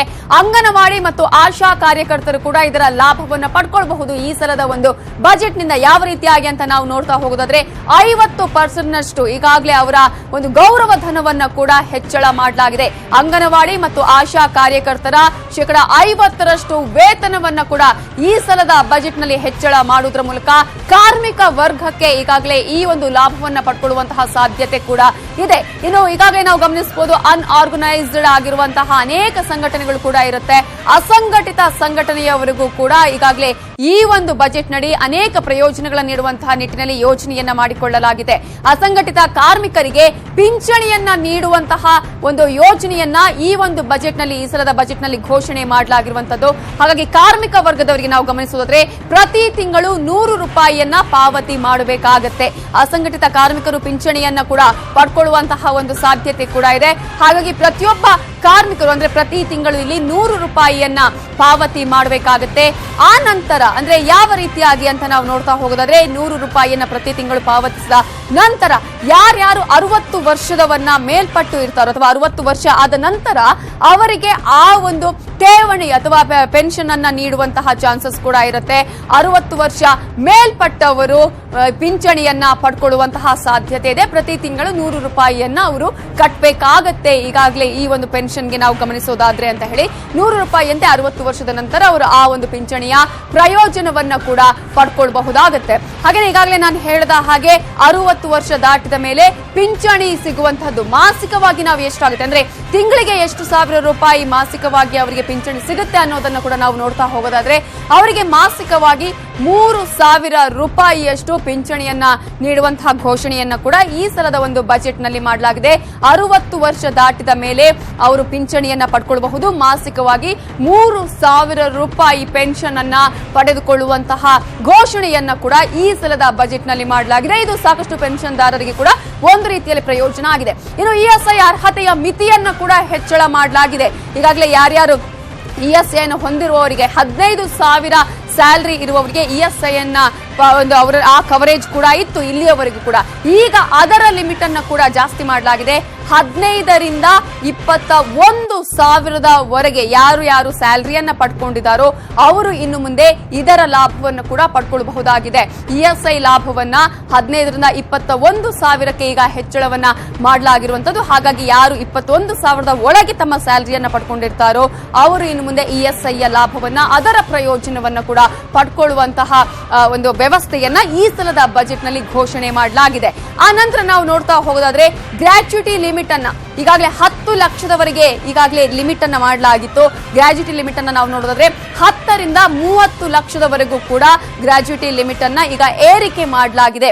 ಯಾರ್ಯಾರು 5 ವರ್ಷದ ನಂತರ ಒಂದೇ ಸಂಸ್ಥೆಯಲ್ಲಿ 5 ವರ್ಷದವರೆಗೂ ಕೂಡ ಆ ಒಂದು ಸಂಸ್ಥೆಯಲ್ಲಿ ಕೆಲಸವನ್ನ ಮಾಡಿರ್ತಾರೋ ಅವರ ಒಂದು ಗ್ರಾಚ್ಯುಟಿ ಲಿಮಿಟ್ ಅನ್ನ ನಾವು ನೋಡೋದಾದ್ರೆ 30 ಲಕ್ಷಕ್ಕೂ ಕೂಡ ಏರಿಕೆಯನ್ನ ಮಾಡಲಾಗಿದೆ. ಗ್ರಾಚ್ಯುಟಿ ಲಿಮಿಟ್ ಅನ್ನ ನಾವು ನೋಡೋದಾದ್ರೆ ಈಗಾಗಲೇ ನಾವು ಗಮನಿಸ್ತಾ ಇದ್ವಿ ಕಾರ್ಮಿಕ ವರ್ಗಕ್ಕೆ ಯಾವ ರೀತಿಯಾದಂತಹ ಲಾಭ ಇದೆ ಅನ್ನೋದರ ಬಗ್ಗೆ ಕೂಡ ನಾವು ಮಾಹಿತಿಯನ್ನ ಕೊಡ್ತಾ ಇದ್ವಿ. ಮಧ್ಯಮ ವರ್ಗದವರಿಗೆ ಕೂಡ ಸಾಕಷ್ಟು ಬಂಪರ್ ಗಿಫ್ಟ್ ಅನ್ನು ಕೂಡ ಈ ಸಲದ ಬಜೆಟ್ ನಲ್ಲಿ ನೀಡಲಾಗಿದೆ. ಕೃಷಿಯಲ್ಲಿ ನಾವು ಗಮನಿಸೋದಾದ್ರೆ ರೈತರ ಅಕೌಂಟ್ಗೆ ಕೂಡ ವಾರ್ಷಿಕವಾಗಿ 6,000 ರೂಪಾಯಿ ಹಣವನ್ನ ನೀಡುವಂತಹ ಒಂದು ಯೋಜನೆಯನ್ನ ಈ ಸಲ ಹಮ್ಮಿಕೊಳ್ಳಲಾಗಿದೆ.